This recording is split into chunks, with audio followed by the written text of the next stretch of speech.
Interview questions on hardware. सबसे पहले हम हार्डवेयर से ही स्टार्ट करते हैं। हार्डवेयर पे इंटरव्यू क्वेश्चंस क्या क्या जनरली पूछे जाते हैं, ठीक है। सबसे पहला क्वेश्चन है डिफाइन कंप्यूटर। कंप्यूटर क्या होता है। दूसरा, how many parts of computer. Computer के कितने पार्ट्स होते हैं। एसएमपीएस जो आपके कंप्यूटर के कंपोनेंट्स हैं उसकी बात करें तो एसएमपीएस की मीनिंग क्या है या stands for define primary memory and secondary memory. Non volatile और वॉलेटाइल मेमोरी क्या होती है। आपको पता है इस समय जो रैम चल रही है DDR1, DDR2, DDR3, DDR4, pins कितने होते हैं हर DDR में। प्रोसेसर का फंक्शन क्या है। और अगर आई सीरीज़ हम देखें इंटेल की तो नई जो हमारी टेक्निक आई है HT technique, core technique, turbo boost, ये सारे फंक्शंस की क्या मीनिंग है। फिर लेटेस्ट प्रोसेसर्स कौन से आए हुए हैं। बूटिंग क्या होता है। बूटिंग फाइल्स कौन कौन सी होती हैं। एंटीवायरस क्या होता है, कुछ एंटीवायरस के नाम बताइए। फायरवॉल क्या होता है। ट्रबल शूटिंग क्या होता है। नॉर्थ ब्रिज और साउथ ब्रिज में डिफरेंस क्या है और बायोस और सीमोस के बीच में डिफरेंस क्या है। फर्स्ट क्वेश्चन से शुरू करते हैं। Define computer. कंप्यूटर क्या है। कंप्यूटर एक ऐसा इलेक्ट्रॉनिक डिवाइस है जो हमसे कुछ इनपुट लेता है, कुछ हमारी इंस्ट्रक्शंस लेता है, उसके बिहाफ पर प्रोसेस करता है और रिक्वायर आउटपुट देता है comparatively faster than human being. तो आप इसको कह सकते हैं computer is an electronic device which takes some input from our side and produce require output comparatively faster than human being. Computer एक ऐसा डिवाइस है जो हमसे इनपुट लेके प्रोसेस करके उस पर आउटपुट देता है। अगर आपसे बात किया जाए पार्ट्स ऑफ कंप्यूटर, कंप्यूटर के कितने पार्ट्स होते हैं। 3 पार्ट्स होते हैं, हार्डवेयर, सॉफ्टवेयर, फर्मवेयर। हार्डवेयर का मतलब क्या है, जितने भी फिजिकल कंपोनेंट्स कंप्यूटर के हैं जिन्हें आप टच कर सकते हैं, all these are the hardware. तो all the physical components of the system which can be touch like CPU, monitor, keyboard, mouse, all of these are hardware. What is software? All the programming part of computer. आप feel कर रहे हो आपके system में Windows चल रहा है, MS office चल रहा है, आप उसे टच नहीं कर सकते हो। So all the programming part of computer that is software, like operating system, MS Office, etc. all of these. Firmware. Firmware hardware और सॉफ्टवेयर का कॉम्बिनेशन है, यानी कुछ ऐसा पार्ट जिसे आप टच कर सकते हो लेकिन उसके अंदर कुछ प्रोग्रामिंग भी की हुई है, जैसे बायोस और सीमोस, ठीक है।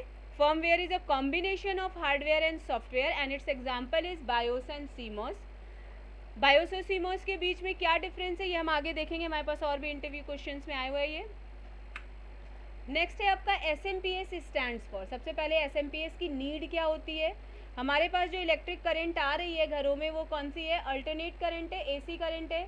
जबकि सिस्टम जो है वो इलेक्ट्रॉनिक डिवाइस है, DC करंट पे काम करता है। तो AC को DC में कन्वर्ट करने के लिए SMPS यूज़ किया जाता है। SMPS stands for switch mode power supply.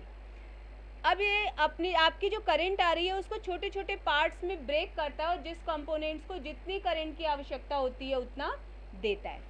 अगर हम SMPS के टाइप देखें तो 2 SMPS के टाइप है, AT SMPS और ATX SMPS। AT SMPS जो है ये 12 पिन का होता है। जो ओल्डर हमारे मदरबोर्ड थे वो 80 पिन पे होते थे, 12 पिन पे चलते थे, उनके लिए AT SMPS चलता था। अब ATX SMPS आ रहा है जिसमें पावर कनेक्टर जो है मदरबोर्ड का वो 20 या 24 पिन का होता है। ATX stands for advance technology extended and AT stands for advance technology. अब अगर हम इसमें देखें कितने तरह के कनेक्टर होते हैं तो मैंने आपको बता दिया कि पावर कनेक्टर मदरबोर्ड के लिए जो आता है एक 12 पिन का आता है AT मदरबोर्ड में, और अगर हम ATX SMPS की बात करें तो 20 या 24 पिन के आते हैं। Molex connector hard disk hard disk या ID CD DVD ड्राइव को कनेक्ट करने के लिए होता है जो 4 पिन का होता है। और अगर हम इसकी बात करें SATA कनेक्टर की तो ये SATA कनेक्टर हार्ड डिस्क और SATA हार्ड डिस्क और SATA CD DVD ड्राइव के लिए आता है 15 पिन का। इसके अलावा एक और पहले कनेक्टर आता था मिनी या बर्ग कनेक्टर। ये मिनी या बर्ग कनेक्टर फ्लॉपी ड्राइव के लिए यूज़ होता था लेकिन अब फ्लॉपी ड्राइव यूज़ नहीं होती है। इसके अलावा एक क्वेश्चन SMPS से और पूछ सकते हैं कि अगर आपको चेक करना है कि आपका SMPS वर्किंग है या नहीं है तो आप कैसे करोगे। अगर वर्किंग आपको चेक करना है तो आप क्या करोगे, SMPS को ग्रीन और ब्लैक वायर को शॉर्ट कराइए। अगर ये शॉर्ट करने पर SMPS रन करता है, इसका मतलब SMPS आपका वर्किंग है, अदरवाइज आपका SMPS वर्किंग नहीं है। SMPS के सारे क्वेश्चंस हो गए। अब हम आगे देखते हैं, what is primary memory and secondary memory. Primary memory क्या होता है, आपके सिस्टम की वर्किंग मेमोरी। आप सिस्टम के अंदर जितना भी काम कर रहे होते हैं वो सब अपलोडेड होता है आपके प्राइमरी मेमोरी के ऊपर। Primary memory is a working memory and secondary memory is a permanent storage like hard disk और पेन ड्राइव। ठीक है, ये सब आपके क्या हैं, सेकेंडरी मेमोरी है। और सेकेंडरी मेमोरी का कोई भी डेटा तब तक काम नहीं करता है जब तक कि उसे प्राइमरी मेमोरी पर अपलोड ना किया जा सके। प्राइमरी मेमोरी के दो पार्ट हैं, रैम और रोम। रैम क्या है, रैम वोलेटाइल मेमोरी है, यानी जितना भी डेटा आपने इस पर अपलोड किया है, अगर आपने पावर से ऑफ कर दिया, आपने सेव उसे नहीं किया है, तो वो सारा डेटा चला जाएगा। It is a volatile memory. लेकिन जैसे ही आप सिस्टम ऑन करते हो, आपकी कुछ इन्फॉर्मेशन लिखी हुई आ रही होती है, यानी वो भी वर्किंग मेमोरी है, लेकिन उस मेमोरी को आप एडिट नहीं कर सकते हो। That is ROM, read only memory. RAM stands for random access memory and ROM stands for read only memory. अब मैं आपको रोम की जनरेशन अगर बताऊं, तो रोम के ऊपर नेक्स्ट डेवलपमेंट हुआ था पी रोम का, प्रोग्रामेबल रीड ओनली मेमोरी। उसके ऊपर नेक्स्ट जनरेशन हुआ ईपी रोम का, erasable programmable read only memory. फिर EEPROM, electrically erasable programmable read only memory. और UVEPROM, ultraviolet erasable programmable read only memory. ROM की सारी generation है ये। अब इसी तरह अगर हम रैम की बात करें तो रैम भी दो तरह के आए हैं, एस रैम और D RAM. S RAM stands for static random access memory and D RAM stands for dynamic random access memory. RAM की जो जनरेशन है वो डी रैम है, डायनेमिक रैंडम एक्सेस मेमोरी है। डी रैम के ऊपर S D RAM आया, synchronise dynamic random access memory. S D RAM के ऊपर फिर DDR1 आया, DDR एस डी रैम आया, that is DDR stands for dual data rate. DDR S D RAM, DDR का मैंने फुल फॉर्म आपको बताया, dual data rate. SD same, synchronise dynamic random access memory. फिर DDR1, DDR2, DDR3, DDR4, इसके अलग अलग generation आए हैं, स्पीड बढ़ी है एंड ऑल। तो ऊपर एक छूट गया S RAM. S RAM is a static random access memory. ये कॉस्टली होती है डी रैम से, ठीक है, और ये प्रोसेसर्स में यूज़ होती है। क्योंकि ये बहुत कॉस्टली होती है तो बहुत छोटे अमाउंट्स में हमारे सिस्टम के अंदर एज अ कैशे मेमोरी के रूप में यूज़ होती है। व्हाट इज़ कैशे मेमोरी, जो हमारे प्रोसेसर्स के अंदर होती है बहुत छोटे अमाउंट में, और ये सिर्फ सेटिंग्स को स्टोर करती है ताकि हम फास्ट एक्सेसिंग कर सकें। कई तरह की कैशे मेमोरी है, cache L1, cache L2, cache L3। L1 और L2 प्रोसेसर्स के अंदर होती है, जबकि L3 कैशे हमारे आउट ऑफ द प्रोसेसर होती है, प्रोसेसर से बाहर मदरबोर्ड पर होती है। तो हमें ये समझ में आ गया प्राइमरी मेमोरी क्या होती है, सेकेंडरी मेमोरी क्या होती है, वॉलेटाइल मेमोरी क्या होती है, नॉन वॉलेटाइल मेमोरी क्या होती है, एस रैम क्या होता है, डी रैम क्या होता है, DDR की फुल फॉर्म क्या है। ये सारे इंटरव्यू क्वेश्चंस आपसे इससे मेमोरी से रिलेटेड हैं, ठीक है। सेकेंडरी मेमोरी है। अब आपसे पूछता है कि हर DDR के पिन्स कितने हैं। मैंने आपको बताया कि DDR1, DDR2, DDR3, DDR4 rams आई हुई हैं। तो DDR1 में 184 पिन है, DDR2 में 240 पिन है, DDR3 में 240 पिन है, DDR4 में 288 पिन है। Number of pins in each DDR। Next आपसे पूछता है कि प्रोसेसर का फंक्शन क्या है। आपके सिस्टम का जो हर्ट होता है, यानी जो बेस होता है, वो होता है CPU, ठीक है। तो प्रोसेसर का काम क्या है, आपका इनपुट कुछ जा रहा है और उसके बाद आउटपुट निकल रहा है। इनपुट और आउटपुट के बीच का जो मिडिल वन यूनिट है, दैट इज प्रोसेसिंग यूनिट, यानी प्रोसेसर है। प्रोसेसर आपके सारे इंस्ट्रक्शंस के प्रोसेसिंग के लिए रिस्पॉन्सिबल होता है। ऑल द प्रोसेसिंग, आपने कुछ भी इंस्ट्रक्शंस दिए उसके बिहाफ पर, उसके ऊपर जो भी प्रोसेसिंग होनी होती है वो प्रोसेसर का फंक्शन होता है। It is a logic circuit that respond to and processes of all the basic instructions and drive the computer. Computer जो चल रहा है उसकी प्रोसेसिंग जो है उसके लिए रिस्पॉन्सिबल कौन है, प्रोसेसर है। नेक्स्ट आपसे पूछता है कि प्रोसेसर की जो आई सीरीज़ की टेक्नोलॉजी आई हुई है, HD टेक्नोलॉजी है, कोर टेक्नोलॉजी है, टर्बो बूस्ट टेक्नोलॉजी है, ये क्या होती है। सबसे पहले तो मैं आपको बता दूं कि एचटी टेक्नोलॉजी क्या करती है, सिर्फ कोर को डबल करती है।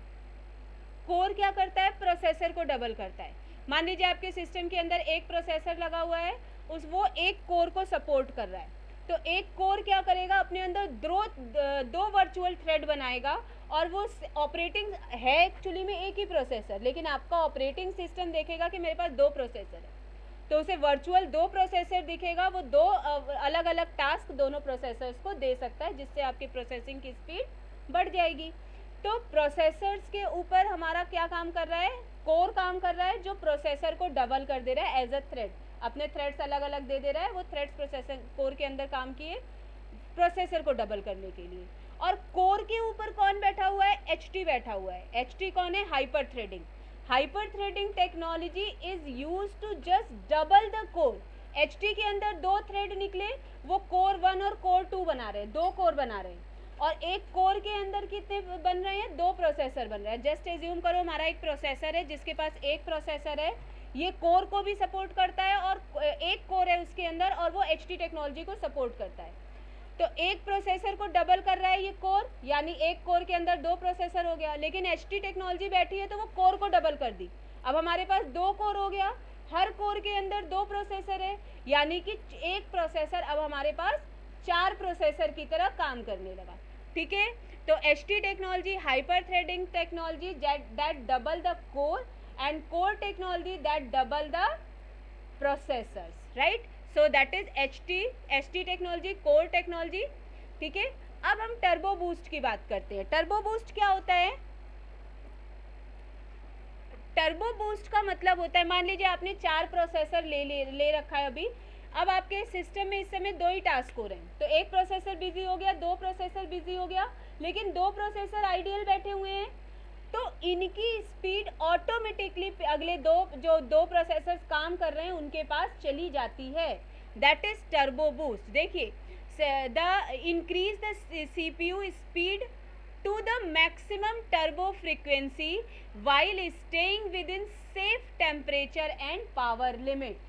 सिर्फ इतनी स्पीड अप करेंगे कि उसके जो प्रोसेसर है उसकी टेम्परेचर और पावर लिमिट इतनी एक्सीड ना हो जाए कि वो क्रैश कर जाए। ठीक है, तो सेफ लिमिट के अंदर टर्बो बूस्ट टेक्नोलॉजी क्या करती है, क्लॉक स्पीड प्रोसेसर्स की बढ़ा देती है, यानी स्पीड बढ़ा देती है। क्लियर हो गया टर्बो बूस्ट। नेक्स्ट है आपका लेटेस्ट प्रोसेसर। अगर हम आई सीरीज का देखें तो i9 प्रोसेसर आया है विद 16 बिट। AMD दो प्रोसेसर्स की कंपनी है, आपको ध्यान में रखनी चाहिए, कभी कभी प्रोसेसर्स की कंपनी भी पूछ लेते हैं, तो इंटेल और AMD। अब आपसे पूछता है बूटिंग। बूटिंग क्या होता है, बेसिकली जहाँ से हम पावर ऑन करते हैं सिस्टम का, वहाँ से लेकर के एक्टिव प्रॉम्प्ट आने तक के बीच के प्रोसेस को बूटिंग कहते हैं। Booting is a process in between power on the system and get the active prompt. There are 3 type of booting, cold boot, warm boot, random boot. Cold boot का मतलब क्या है, कोल्ड बूट का मतलब है कि आपने सिस्टम को इनिशियल पॉइंट से पावर ऑन किया है। आपने इनिशियल पॉइंट से पावर ऑन किया तो उसको हम क्या कह देंगे, कोल्ड बूट। मान लीजिए आपने पावर ऑन किया स्विच का, फिर आपके सीपीयू के पावर ऑन सिस्टम से वहाँ से ऑन किया, it is a cold boot. लेकिन वार्म बूट क्या है, मान लीजिए अभी आपका सिस्टम चल रहा है, आपने कोई सॉफ्टवेयर डाला, इसने एक पॉपअप मैसेज डाला कि restart your system to get the setting. आपने क्या किया, रीस्टार्ट पे क्लिक कर दिया, यानी किसी सॉफ्टवेयर कंट्रोल के अंदर अगर आपका सिस्टम रीस्टार्ट हो रहा है तो उसे हम क्या कहेंगे, वार्म बूट कहेंगे। Next is your random boot. मेरा सिस्टम चल रहा है, अचानक से इलेक्ट्रिसिटी फ्लक्चुएट की मेरा सिस्टम रीस्टार्ट हो गया, या हमारे हार्डवेयर के अंदर कोई इशू आया और सिस्टम रीस्टार्ट हो गया, that is random boot and it is not technically authorise. आपका सिस्टम क्रैश हो सकता है उस टाइम पे। नेक्स्ट है आपकी बूटिंग फाइल्स। आपको कुछ बूटिंग फाइल्स का नाम पता होना चाहिए, boot.ini, bootmgr, winload.exe, ntldr, ntdetect, कुछ फाइल्स का नाम होना चाहिए पता। Next is what is antivirus. आपके पीसी को सिक्योर करने के लिए एक सॉफ्टवेयर डाला जाता है आपके पीसी के अंदर, दैट इज एंटीवायरस, जो हमारे सिस्टम को वायरसेस से प्रोटेक्ट करता है। ठीक है, वायरस कितने तरह के होते हैं, 2 तरह के। एक होता है मालवेयर जो आपके सिस्टम को करप्ट करता है, ख़राब करता है, और दूसरे टाइप का वायरस केवल आपकी इंफॉर्मेशन को स्टील करता है, चुराता है और वापस ले जाके अपने फेचर को दे देता है जो आपकी इंफॉर्मेशन का मिसयूज़ कर सकते हैं। तो एंटीवायरस भी दो तरह के होते हैं, एक जो सिर्फ आपके सिस्टम के अंदर जो प्रोसेसिंग चल रही है उससे आपके सिस्टम को प्रोटेक्ट करते हैं, और दूसरे तरह का एंटीवायरस इंटरनेट टोटल सिक्योरिटी जो नेटवर्क थ्रेट से भी आपके सिस्टम को सिक्योर करता है। नेक्स्ट है आपका 5 एंटीवायरस का नाम, जो भी आपके एंटीवायरस के नाम याद हो, मैकएफे, डिफेंडर, मैलवेयर्स, बाइट्स, जो भी आपको याद हो, नॉर्टन, वो नाम आप बता सकते हो। अब आता है फायरवॉल। फायरवॉल क्या होता है? आपके सिस्टम के अंदर के सिस्टम की सिक्योरिटी, दो तरह का फायरवॉल होता है, हार्डवेयर फायरवॉल और सॉफ्टवेयर फायरवॉल। हार्डवेयर फायरवॉल एक डिवाइस है जो आपके लैन को सिक्योर करने के लिए यूज़ किया जाता है। तो ये एक डिवाइस होता है हार्डवेयर फायरवॉल, जो CCNA की तरह जैसे आप राउटर कॉन्फ़िगर करते हैं, ठीक उसी तरह फायरवॉल भी कॉन्फ़िगर करते हैं और अपने लैन को सिक्योर करते हैं। सॉफ्टवेयर फायरवॉल क्या है? सॉफ्टवेयर फायरवॉल आपके ऑपरेटिंग सिस्टम के अंदर एक फीचर है जो आपके सिस्टम को सिक्योर करने के लिए वो जो है ऑपरेटिंग सिस्टम के साथ ही इनबिल्ट कर दिया जाता है। उसमें कुछ इनबाउंड और आउटबाउंड रूल्स डिफाइन होते हैं जिसके बिहाफ पर इनकमिंग डेटा पैकेट और आउटगोइंग डेटा पैकेट की फिल्टरेशन होती है। ठीक है। नेक्स्ट है आपका ट्रबल शूटिंग। आपके सिस्टम के अंदर कोई भी प्रॉब्लम आ रही है, बीप कोड आ रहा है, डिस्प्ले नहीं आ रहा है, सिस्टम स्लो हो रहा है, इस तरह की प्रॉब्लम को सॉल्व करने का प्रोसेस कहलाता है troubleshooting. So problem solving technique is called troubleshooting. Next है what is the difference between north bridge and south bridge. North bridge क्या करता है? जितने भी आपके हाई एंड डिवाइसेज है like RAM, processor, graphic card, ये सारे हाई एंड डिवाइसेस को कंट्रोल करने का काम करता है नॉर्थ ब्रिज। साउथ ब्रिज क्या करता है? इनपुट आउटपुट डिवाइसेस जो लो एंड डिवाइसेस हैं उन्हें कंट्रोल करने का काम करता है साउथ ब्रिज। नेक्स्ट है आपका बायोस और सीमॉस के बीच डिफरेंस। बायोस क्या है? Basic input output system. ये आपकी बेसिक इन्फॉर्मेशन आपके सिस्टम्स की रखता है। मान लीजिए सिस्टम शट डाउन किया, ये सारी इन्फॉर्मेशन एज इट इज़ रखा रहेगा, जब भी नेक्स्ट टाइम ऑन करेंगे ये इन्फॉर्मेशन आपको मिल जाएगी। यानी बायोस को किसी पावर बैकअप की ज़रूरत नहीं होती है। लेकिन अगर हम सीमॉस की बात करें, it is a complementary metal oxide semiconductor. मैंने आपको बताया था बायोस और CMOS both are the firmware, पर सीमॉस को पावर बैकअप की ज़रूरत पड़ती है। आज मैंने सिस्टम बंद किया, महीने भर बाद आके हम अपना सिस्टम चलाएंगे तो भी डेट टाइम मुझे अपडेटेड मिलेगा।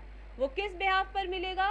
सीमॉस बैटरी के बिहाफ पर। सीमॉस को पावर बैकअप कौन दे रहा है? सीमॉस बैटरी दे रहा है।